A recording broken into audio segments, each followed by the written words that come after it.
দান করে দিলাম। 50 বছর 60 বছর আগের জামানায় বেঁচেছে 500 বছর। আদম আলাইহিস সালাতু ওয়াস সালাম সর্বোচ্চ বেঁচেছিলেন 1000 বছর। আল্লাহ রাব্বুল আলামিন তাকে 1000 বছর হায়াত দান করেছিলেন।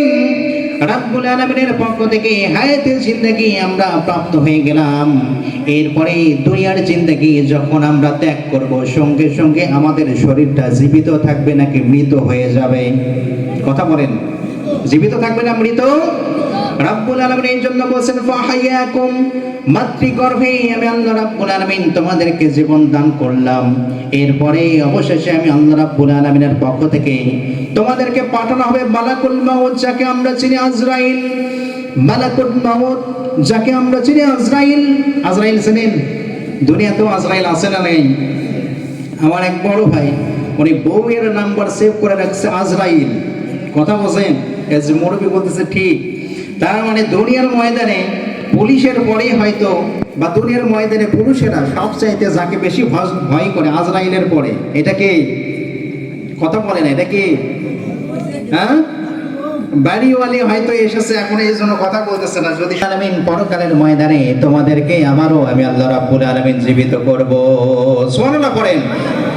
ইসরাফিল আলাইহিস সালাতু ওয়াস সালাম সিংহায় যখন ফুৎকার দিবেন, যত মৃত ব্যক্তি আছে সবাই মাটির নিচ থেকে উড্ডয়ন করবে, মাটির নিচ থেকে উত্থিত হয়ে যাবে। মাটির নিচ থেকে আল্লাহ রাব্বুল আলামিনের অর্ডারে সবাই উত্থিত হতে থাকবে। রাব্বুল আলামিন বলেন ইযা সুলসিলাতিল আরদু সিলসালাহা ওয়া আখরাজাতিল আরদু আথqalaha ওয়া ক্বালাল ইনসানু মা লাহা। সুবহানাল্লাহ পড়েন। রাব্বুল আলামিন বলেন এই দুনিয়ার ময়দানে আমরা যে ভূমিকম্প দেখি, 6.7 মাত্রার ভূমিকম্প রিক্টার স্কেলে, 7.8 মাত্রার ভূমিকম্প রিক্টার স্কেলে, জাপানে সুনামি হয়ে যায়, 8 মাত্রার ভূমিকম্পে সারা দেশ প্লাবিত হয়ে যায়, ডুবে যায়, অসংখ্য মানুষ নিহত হয়ে যায়। কিন্তু আল্লাহ রাব্বুল আলামিন বলেন ওই ভূমিকম্প এইরকম ভূমিকম্প হবে না, যেই ভূমিকম্পের রিক্টার স্কেলে কোনো পরিমাপ থাকবে না, সেই ভূমিকম্প হয়ে যাবে।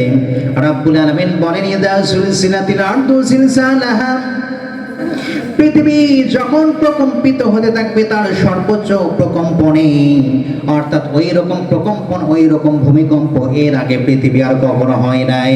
আল্লাহু আকবার বলেন। এই রকম ভূমিকম্প হতে থাকবে। তৎকালে সেই সময় যখন যারা জীবিত থাকবে, রাব্বুল আলামিন বলেন ওয়া ক্বালাল ইনসানু মা লাহা, মানুষগণ বলতে থাকবে এর কি হলো, পৃথিবীর কি হলো, পৃথিবীর কি হলো।